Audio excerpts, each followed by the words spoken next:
Welcome to Movie Give by Interrupt Hunger.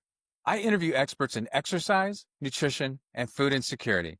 People who've transformed their lives through healthy habits, and community health workers building healthier communities. Our goal? Bring these proven methods back to Bernie and make it the healthiest small town in Texas. Then share these blueprints with you to create healthy small towns all across this incredible country. Before we get to today's guest, here's a quick message about our Donate Your Weight program, which helps you celebrate your weight loss victories by asking you to donate $1 for every pound you lose to help fight hunger in your neighborhood. If you've ever said, I know what I need to do to lose weight, I just need to do it, then this challenge is for you. We help you turn your knowing into doing. The Interrupt Hunger 12-Week Weight Loss Challenge is a plan to help you lose weight by creating healthy habits in a fun and easy way.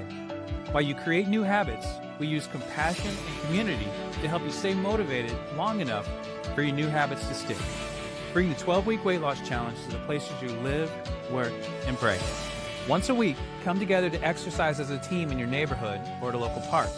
Then, once a month, come together to give back to your community by volunteering at a local food bank, food pantry, or soup kitchen.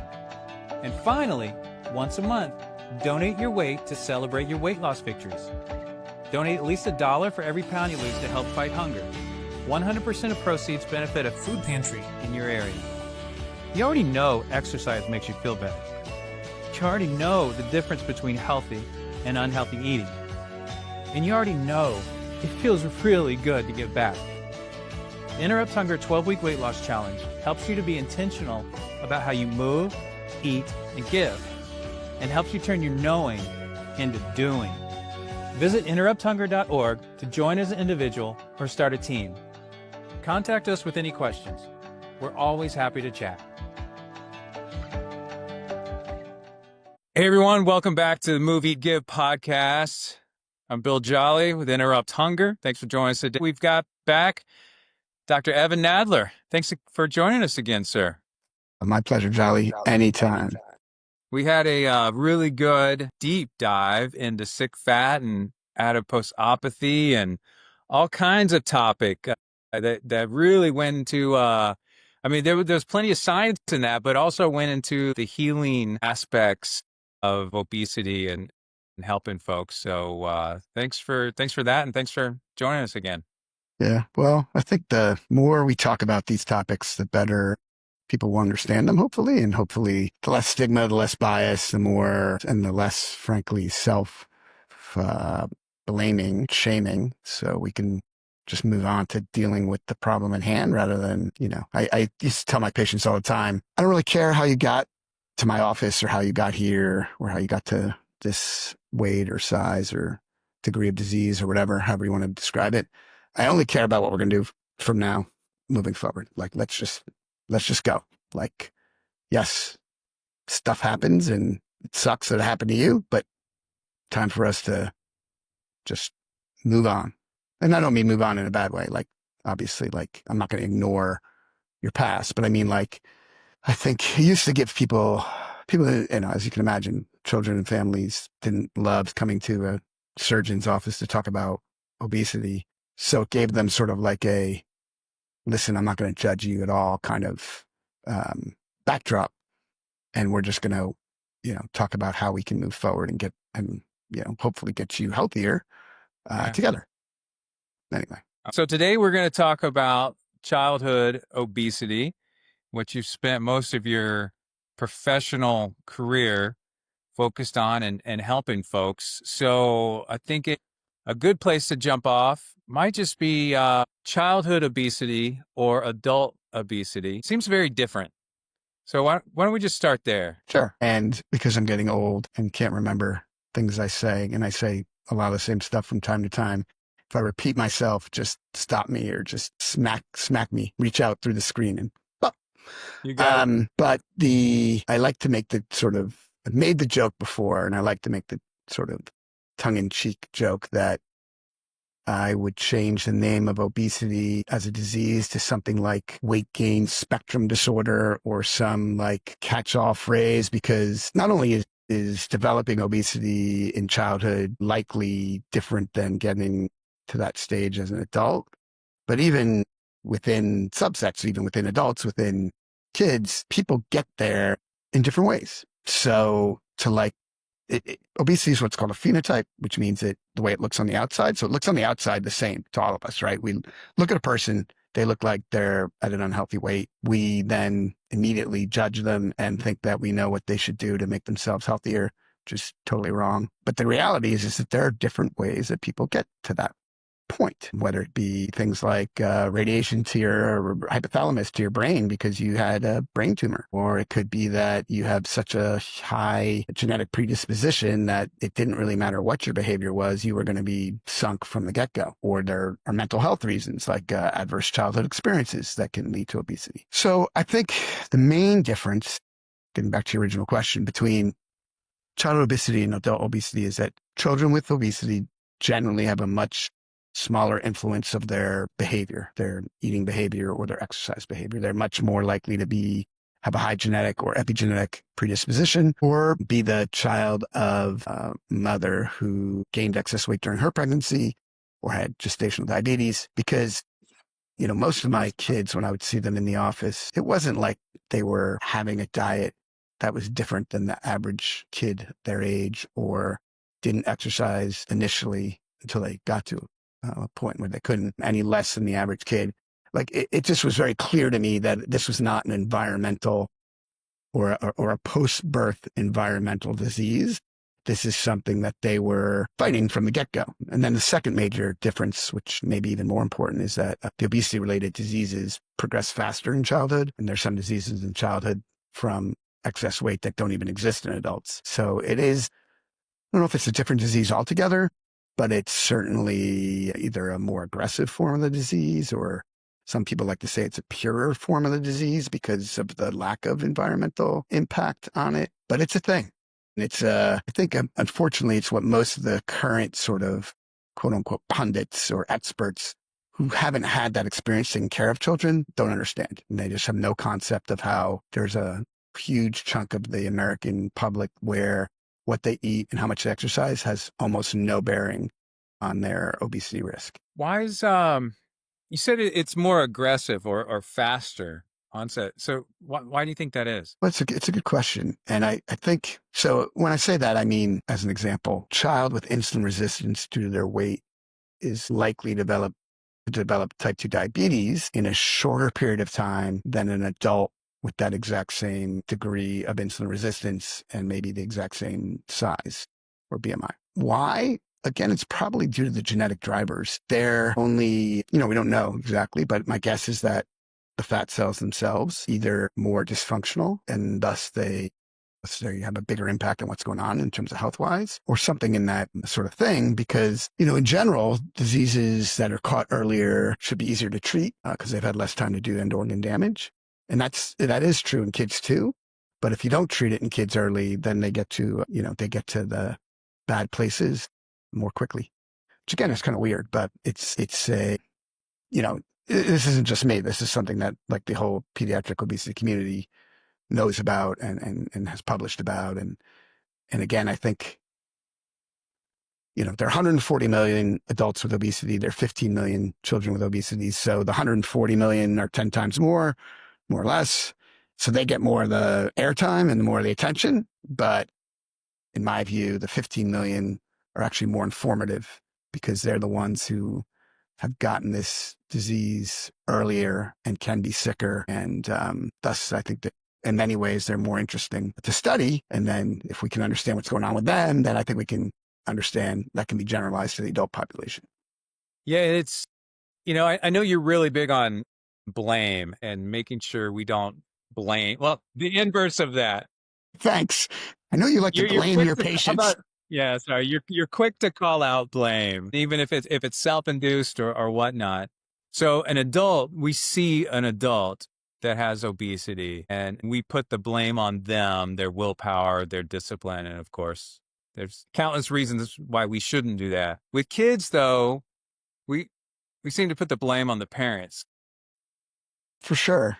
And that's unfair as well, obviously. Again, it's not, I can't remember. So I've probably taken care of thousands of children with obesity or maybe certainly over 1,000, I think thousands plural, and 0, probably, maybe 1, maybe 2 are related to bad parenting. And yes, occasionally there's a parent who is giving their child, soda in their daily, sugar soda in their daily diet at a young age. And, that's usually due to external forces like cost or, there's usually a reason for that. And I wouldn't call that bad parenting. I would call that, like either sometimes it's lack of education, sometimes it's lack of access. There's socioeconomic factors. But in general, parenting contribution is small. There was one study, actually, when I was back at NYU 15 years ago, 20 years ago, that showed that a parenting intervention had nothing to do with obesity at all, but just teaching people how to sort of deal with kids who are acting out or whatever had an impact on that child's risk of obesity. Oh, wow. Which was really interesting because the study had nothing to do with weight. That was one of the outcomes that they found. So it's not obviously completely irrelevant. Like if every time your baby cries, you stick a bottle in their mouth, that's probably not a good habit to start and probably not going to be good in the long term. But again, that's usually because the parents are stressed out or don't have support or whatever. So yeah, I don't blame anybody. I think that's not a useful way to treat people or patients. And I try to get past that and sort of just, there's often a emotional catharsis when I make that very clear to the families who are in my office seeing me. Usually there's you can feel the burden lifting off the parent or the kid or both. And occasionally, depending on how the room is going, I might blame the genetics, which blames the parents. But, that's not, I don't usually start there because I usually want folks to feel good about themselves in my office. And then it just makes for, I think what's it called?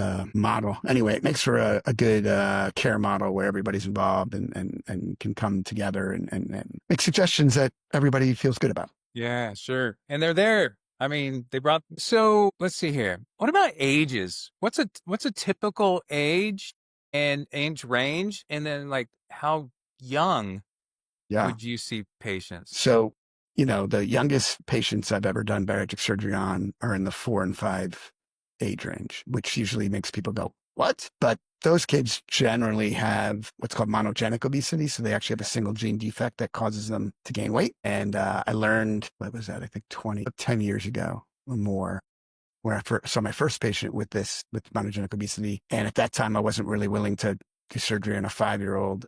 And then I waited 2 years and that same kid went from being fairly functional, although having severe obesity, to being wheelchair bound due to her weight and not being able to take care of herself. And so I finally did her surgery and she's done really well. But I said to myself, well, if I ever see this kind of thing again, I'm not going to make that same mistake. I'm going to just do it. So thinking I would probably never see a patient like that again because they're pretty rare. But then then a family came over from the Middle East that had several kids with the same sort of gene defect. And I ended up tackling them earlier and similarly, they did pretty well. Now, even kids without a single gene defect, I've seen as young as 8 or 9 with type 2 diabetes from their weight. And so I have before I stopped a couple of years ago, I had the country, and probably still do because no one probably is as aggressive as I was. But I published my experience of kids younger than 12 and under, preteens. And I have done more of those than anybody in the country. And they actually do really well for the most part, although, again, they have the strongest genetic drive to gain weight because if they need bariatric surgery at such a young age, they got something else going on than the average person. Yeah. And then I would see up to age 25 or so especially if they have diseases that are more commonly treated in childhood, like Down syndrome or autism spectrum disorder. I've published a lot on autism spectrum disorder. So I like to think of myself as the doc who will take care of the kids that everyone else is somewhat apprehensive to take care of. Like I'm just a guy from New Jersey who just wears his emotions on his sleeve and basically is willing to try I'd rather try something and fail than not try at all, because you don't try at all, what have you accomplished? I mean, we know for most of obesity care, if you don't do something, it's going to get worse. The obesity is going to get worse. So I always just explain the risks and benefits to each patient and family and let them make the choice. And actually, when I first, with the 4 and 5-year-olds, I would tell those families, I said, listen, no one knows whether this is going to work for your kid or not. I'm willing to try it because I know I can get your child through the operation safely. But honestly, I have no idea whether this is going to work. And then over time, I figured out that it actually can work, and can work pretty well in the right circumstances with the right support and everything else. And again, I'm not saying that that's what everybody in the country should do, but I am saying that for some specialists, it's actually a reasonable thing to Yeah.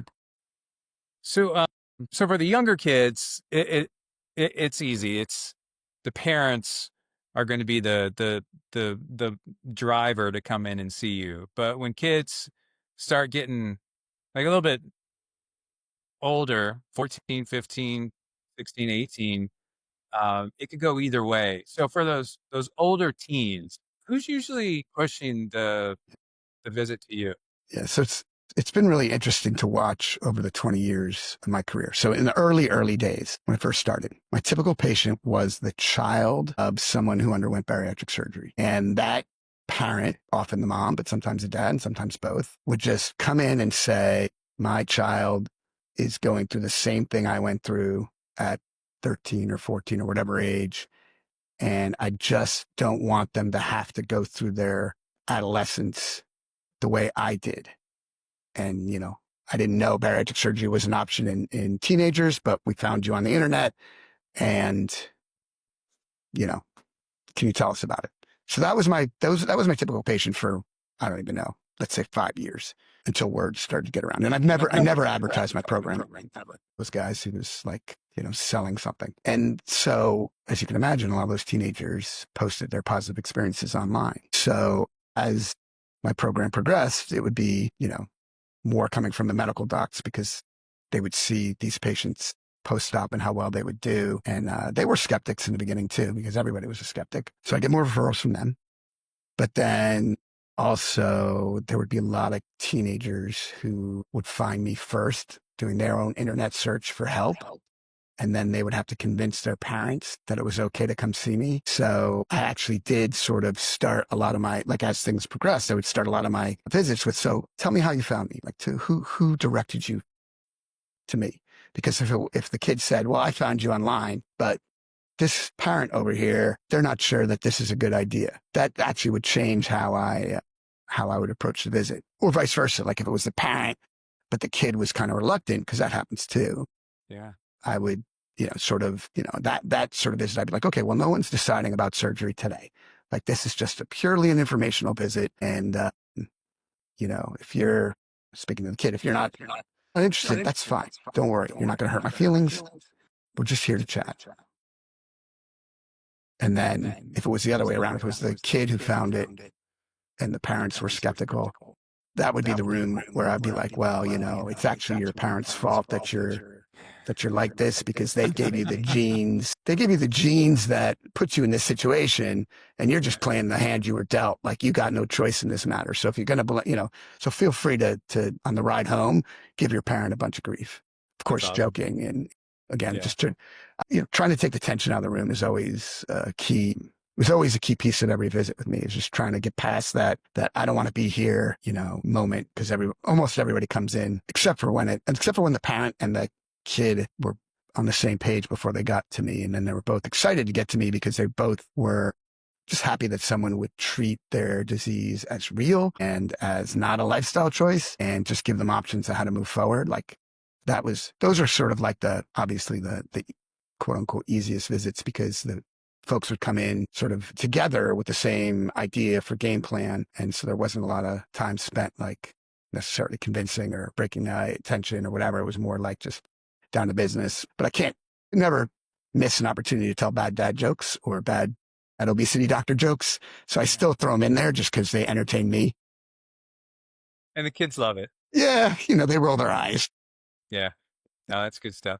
Does what about the socioeconomics of your patients you saw? Because a lot of people still don't realize that like our most vulnerable, the ones that have the most social determinants of health stacked against them, are struggle with the much higher rates of obesity and chronic disease. The ones that need it, like does Medicaid or cover Yeah. cover those So, folks? right. So that's a great point. And first, I want to make sure that everybody understands that obesity crosses all age, crosses all socioeconomic strata. It crosses all races and genders and ages. So yes, people of color and people with socioeconomic challenges have a higher incidence of obesity, but it can happen to anybody. And I've seen the richest of the rich and the poorest of the poor, but it has progressed over time.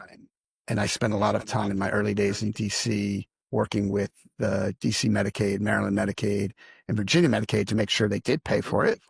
And not all states do, especially in the under 18 age group. But it was always part of my sort of advocacy work that I would either talk to the medical directors or even I have a couple of big wins from my early days where a couple of private insurers, I got them to change their policies to include children under 18 in their coverage. Even the military, I got to change their policy towards the end.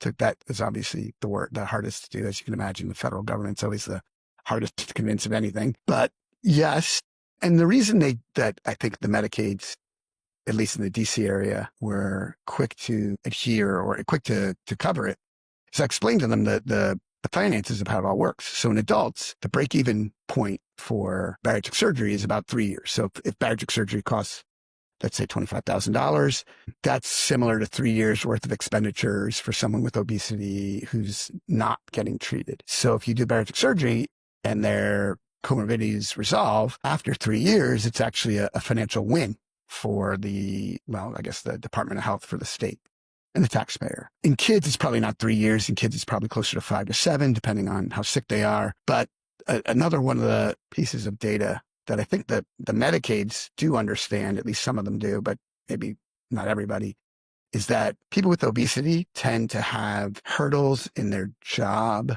career, advancement in general. And so they end up either staying on Medicaid longer or staying in jobs that don't offer healthcare benefits longer. So there's this whole hidden morbidity of obesity that people don't talk about. But again, so the Medicaids, so they sort of know that if you're a 17-year-old, 15-year-old with obesity, you're likely still going to be on that Medicaid when you go past 25. So they want to intervene sooner rather than later because their cost savings will start sooner rather than later. So I think, so Medicaid's, again, the Medicaid's coverage varies from state to state. I'm actually sitting in Pennsylvania right now, and the bariatric surgeons I've spoken to in this state say that while Medicaid does cover it, they don't reimburse the hospitals at a significant enough rate to make it worth the hospitals to want to have bariatric surgery programs for people on Medicaid. It's all, it's completely variable. Some states didn't cover it. Some states didn't cover it under 18. It's all moving. And same thing actually goes for the weight loss medications, right? So some states will cover the GLP-1 agonists. Some states won't. Some states won't cover them under 18. Some states will only cover them for diabetes, but not for weight management. So it's just a mixed bag. I actually had an administrative person whose job it was for every patient who came to see me to actually figure out what their insurance benefits were, because it's such a hurdle. And it's probably one that they introduce on purpose because they don't want people to get access to care, which is a whole nother advocacy effort. Know a lot about that. What about, so I've heard you say several times that you're treatment agnostic, which I love that approach. I think some folks might hear that you're a bariatric surgeon and, so you have a hammer, everything needs a hammer, right? And that's not the case at all. So talk to me about success rates for different treatments for kids compared to adults, if you could. Yeah. I mean, the first key point in that is how do you define success? And the success for, let's say, the insurance companies is different than success for patients, right? So I would say success, and each person has their own definition of success as well. Like if you start a GLP-1 medication and your A1C gets to be completely under control, but you don't lose a ton of weight. Is that a success or is that not a success? Sort of depends on the person who is taking that medication and what they were hoping to get from it. So, and in bariatric surgery, because a lot of surgeons are numbers oriented, there's people use 20% total body weight loss as a cutoff for quote unquote success, which again, to me is sort of, I don't know, to me it's arbitrary, because if you lose 15% only, but all of your medical issues have gotten better, why isn't that okay? Sounds like a win. Right. Or if you lose more than 20%, but we didn't fix your dyslipidemia or some other thing that was really important to you, is that a win? On the flip side, and I actually, there are definitely patients, among the saddest patients for me would be the kids who would come in with mental health issues in addition to their obesity and physical health issues. And I would explicitly say to them, surgery might fix all your physical issues, but it may not help your mental health issues at all. They may, but it may not. But everybody, including teenagers especially, don't always hear exactly. They hear what they want to hear, and sometimes than what you're telling them. So I'd have kids who would come back and they would have lost a fair amount of weight, but would be even maybe more depressed because they really thought that the weight loss was going to fix their lives, and it didn't. And those were like amongst the most heartbreaking patients. So I worked with an awesome child psychologist when I was in DC. She's still there. And we would have a lot of conversations about the different kids we would see and how we can best help them all, because, it's such a, high school is hard enough, adolescence is hard enough, and then going through it with chronic disease like obesity is hard. And then even when you get bariatric surgery, let's say, and you start losing a lot of weight, it sometimes gets harder because then everybody wants to talk to you about your weight. Everybody wants to say, oh my God, you look so great. How did you do it? And you may or may not need to want to share that. And so that was another thing we learned along the way, was like we had to prepare. We had to tell our kids before surgery, listen, this is going to happen to you, and you have to decide yourself, and it's a personal decision, who you want to tell, who you don't want to tell, what you're going to tell people. Like, and then there's the whole, especially when we first started, there was this whole concern about the increased sort of social attention, dating attention that especially the girls would get when they would lose weight, and they, might never have had any attention before, and now they're getting all this attention. There were pregnancies along the way in the early days. In fact, one of the programs used to mandate birth control when they first started, which is like draconian if you think about it. Yeah. But that was part of an NIH-funded study, so I could do that. But in the real world, you can't really tell people, you have to get some sort of birth control, or I'm not going to operate on you. That doesn't really work. Luckily, we've come a long way in the sort of 20 years plus since we've been doing bariatric surgery in children. We've learned a lot, and things are getting better for sure. So, you mentioned a couple of things that you worked so closely with a child psychologist. I'm a huge proponent of mental health therapy. We've all got issues. Just some of them choose to deal with them, and some don't. There's been I don't know if stigma is the right word, maybe, but that insurance required you to get counseling before you went through surgery. Is that still the case, or is that changed?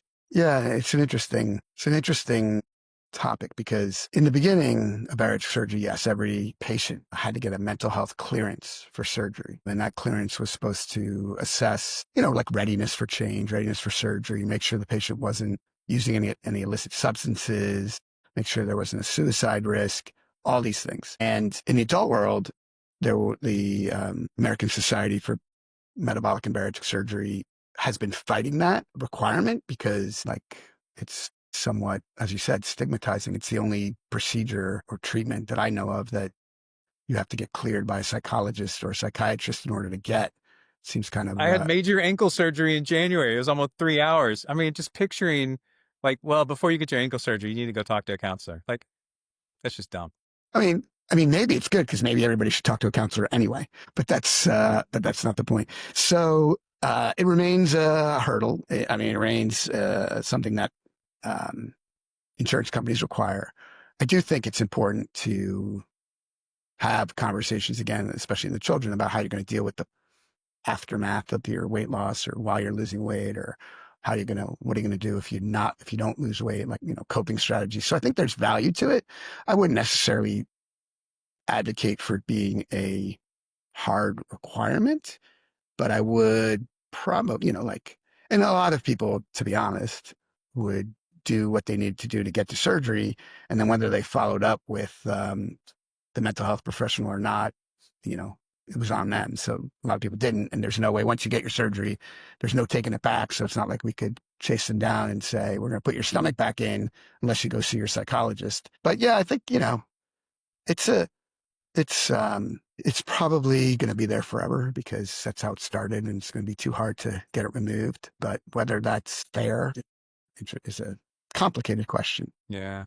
But like you, I think everybody, I mean, if you're undergoing major health issues, you have a chronic disease, you're going to potentially undergo a therapy that will, change how you eat. It helps talking to people. And the way our team worked was really, we almost never said no to a patient who wanted surgery.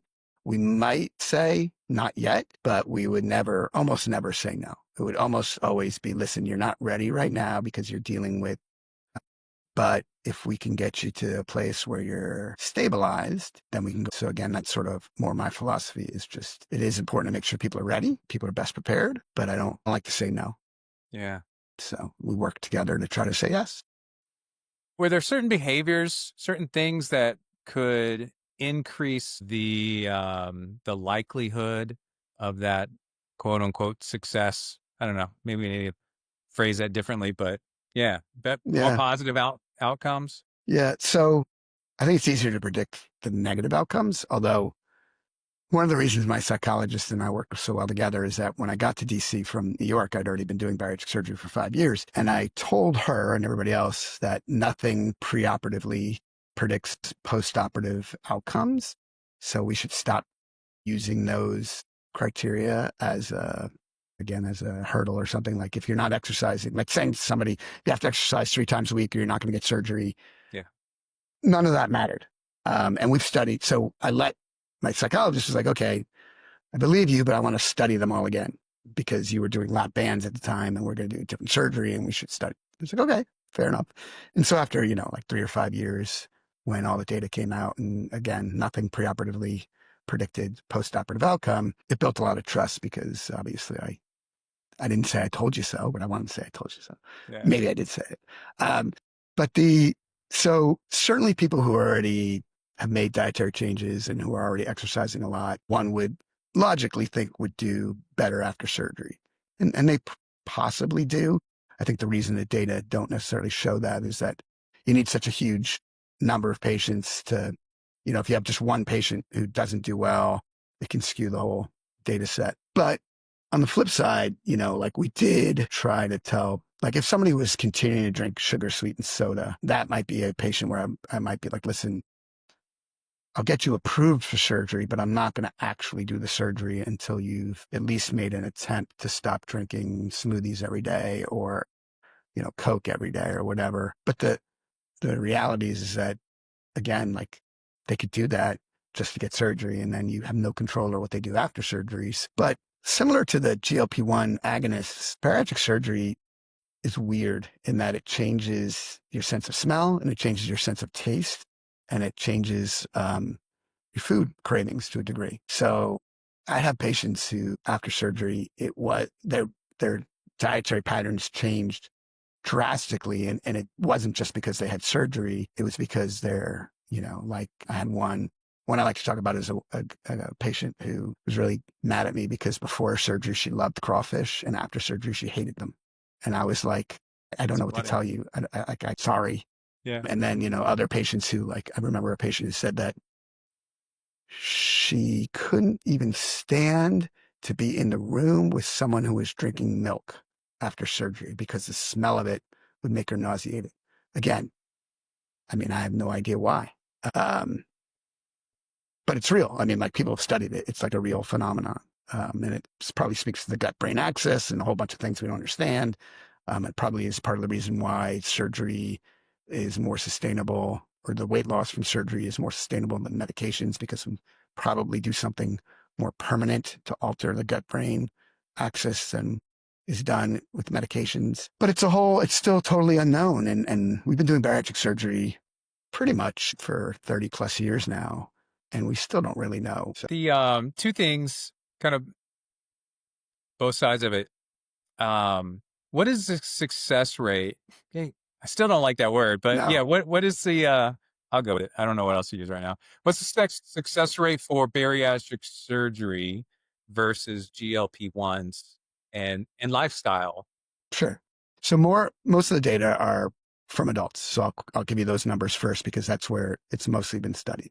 So in adults, about 20% of people after bariatric surgery will regain some or large fraction of the weight they've lost from the surgery, unless you do something to stop it. So about quote unquote 80% do well, 20% have weight regain. With meds, the numbers are sort of flipped. About 80% of people who stop a medication regain weight, and only 20% are able to keep it off long term. And then diet and lifestyle is the least successful of them all, which is 95% of people who stop their diet and exercise intervention regain their weight. So, and those are from adults, and those are pretty big numbers and pretty well established numbers. And it's why, in many people's opinion, surgery is still the most effective long-term weight loss solution. Now, in kids, the lifestyle data are basically the same. 95% regain their weight. The medication weight regain rates are lower. And then there's some really interesting data that the Teen Labs Consortium recently published, and they're working on longer follow-up. But at 10 years post-surgery, those patients in their cohort still had a health benefit and were able to keep the weight off. But and they had a lower 10-year recurrence rate of diabetes in their cohort was lower than 7 to 12-year diabetes recurrence rate in adults. And that was true even if people regained some of their weight. So the data suggests in kids that they have longer benefit and more benefit than bariatric surgery in adults. And they're actually working on their 15-year follow-up data now. So in my personal experience, nowhere near 20% of my patients regained weight. I mean, I did 750 bariatric cases in DC over the 15 years I was there. And so that would mean that 20% would be 150 of those patients would have had to regain weight. And there was no way we were near that. Why do you think that is? Why do you think kids are more successful of keeping the health issues in check than adults? Is that, like you were saying, a 5-year-old doesn't really have the behavioral aspects, like the habits, the environmental? Yeah. Is it ingrained?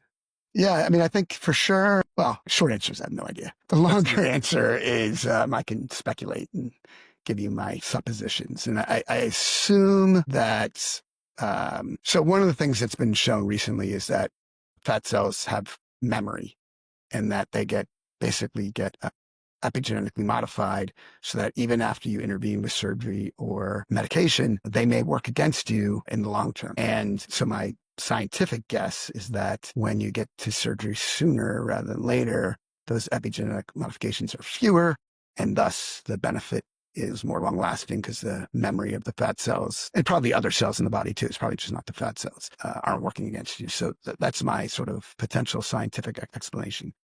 From a behavioral standpoint, it may certainly be that, so when I was at NYU doing lap bands, I think they had an interesting study where the people who did the best with bands were the people who had the most to benefit socially, whether it meant new job or new spouse or something like that. And it's possible that it's the same thing with kids, right? Like a kid who gets their life back because they're now healthier and closer to normal weight, can participate in all the social activities that every other kid gets to participate in, they may have more of a social imperative or drive or desire to keep that weight off. So they may work harder to do it. I'm not sure that that's true, but one could sort of see why That that makes sense. Yeah. could be true.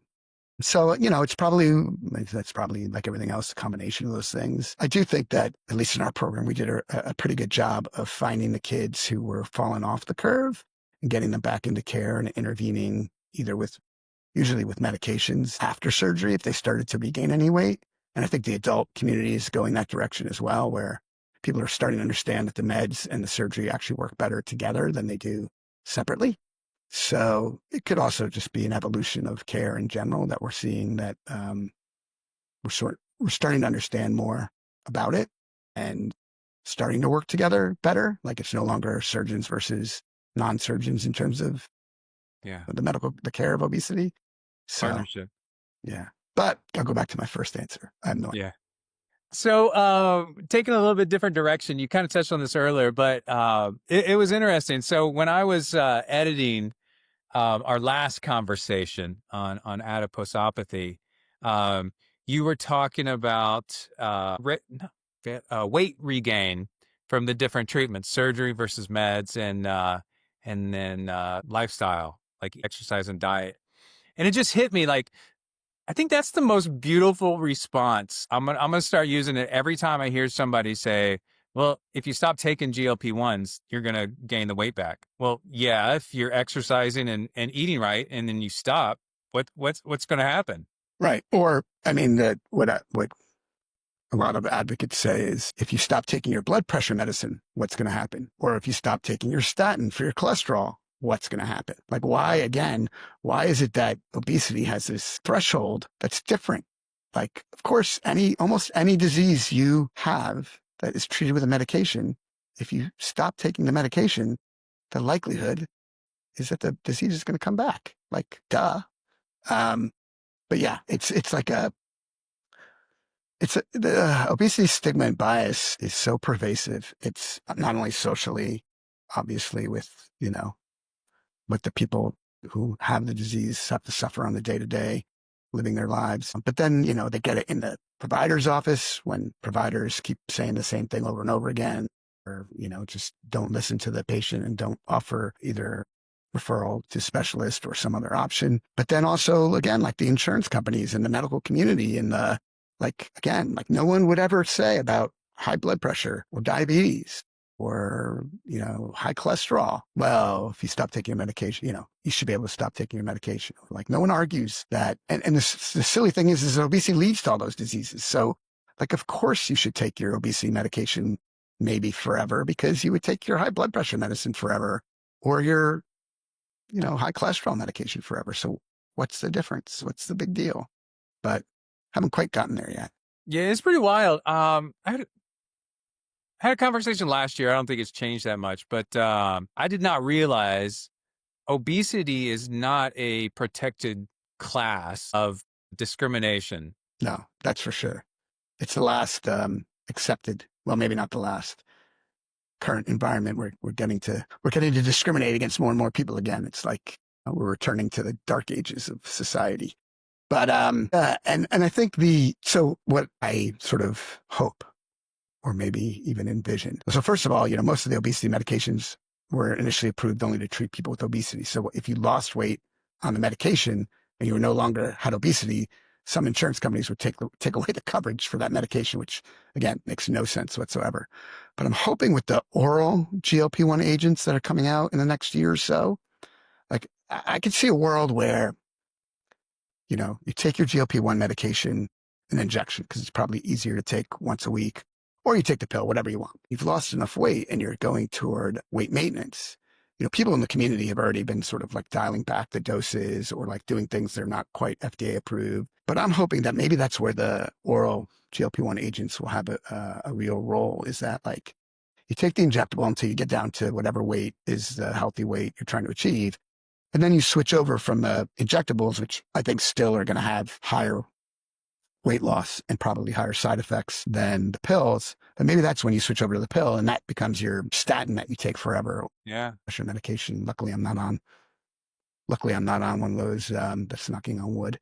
Not on a blood pressure medicine, so I don't know what the most common ones are, but yeah, so maybe that's where we're headed. That'd be great, because I do think that would make sense. And the oral GLP-1s are going to be a lot cheaper. So maybe that's where we're headed. At least I'm hoping that's where we're headed.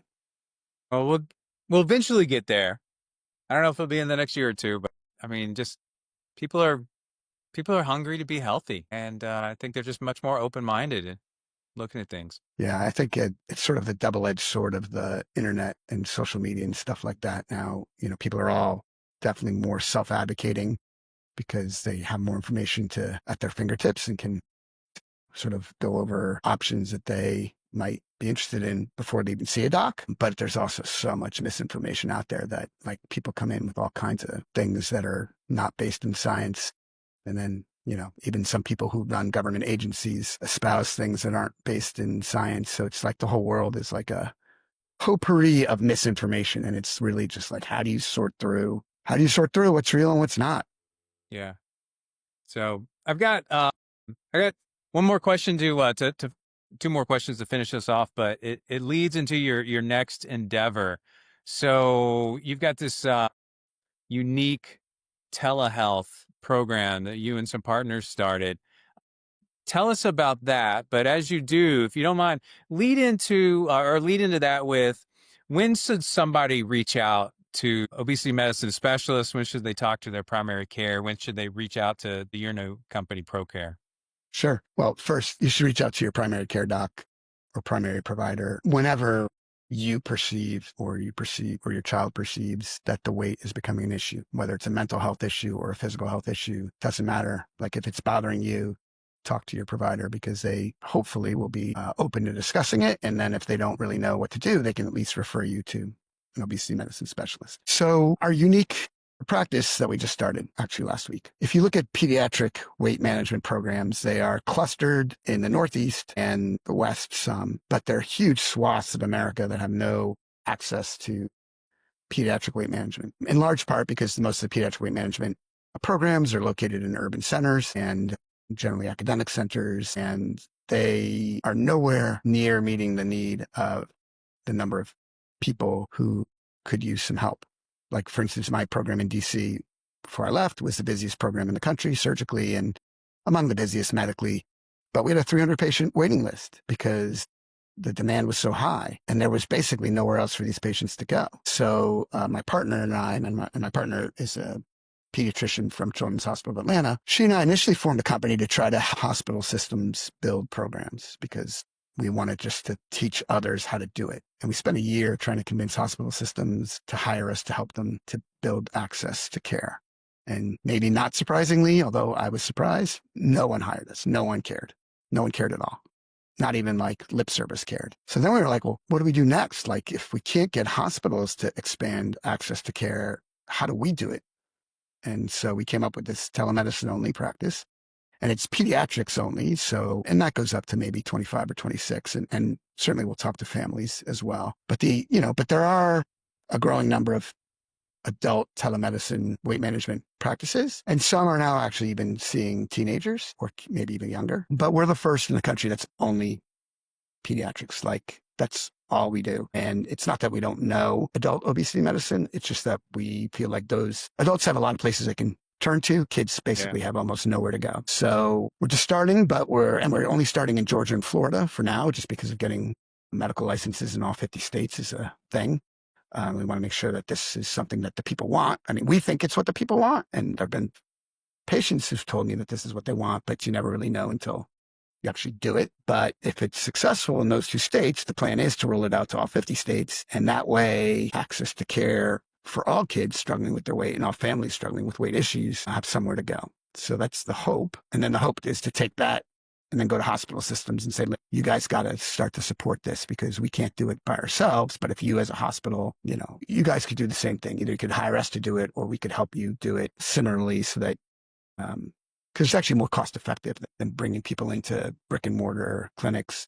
It's better for the patients because they don't have to drive. They don't have to take a day off from work. But it's also, frankly, better for the hospital systems because they don't have to pay academic clinicians, fringe benefits, and all the other things, the high salaries, this and that. So it actually should be a very cost-effective way of delivering care. But I guess the proof is in the pudding. We got to make sure we can do it and do it well before anybody's going to take us seriously. But that's the plan. So it's not just surgery. No, yeah, sorry, I didn't. It's That's actually all right. it's not surgery at all. Well, I shouldn't say that.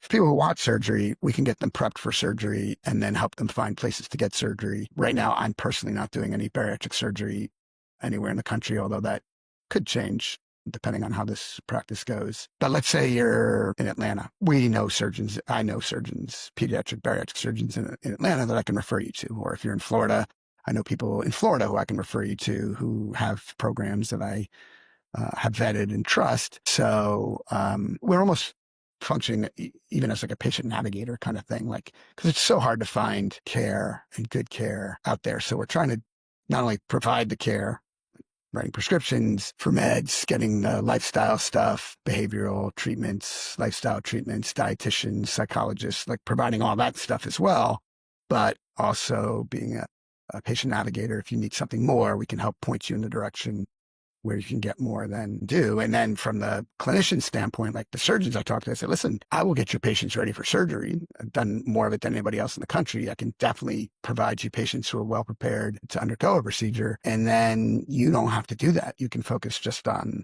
doing the cases and in theory, your volumes can increase because you won't spend as much time in the prep because I'll be doing that for you.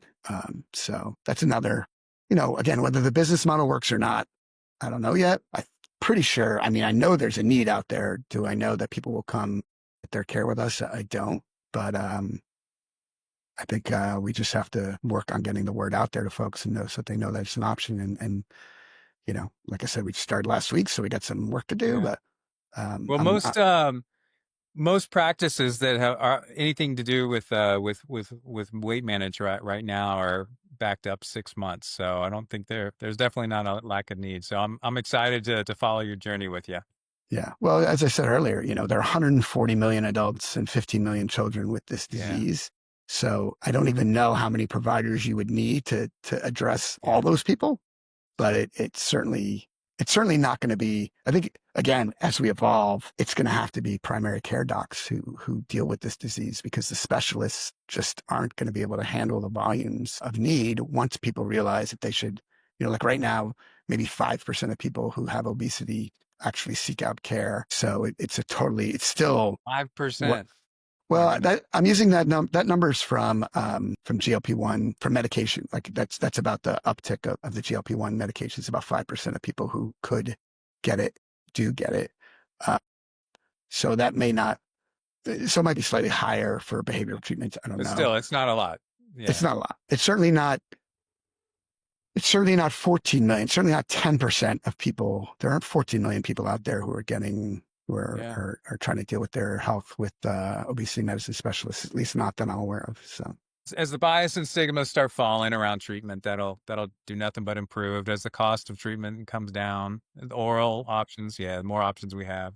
And that's the goal, right? That's what we're all trying to do, is make it more accessible, more affordable, less stigmatized, and just get, at the end of the day, and I've said this before, and it totally sounds sappy or corny or cliche, but it really is just about helping people get healthier.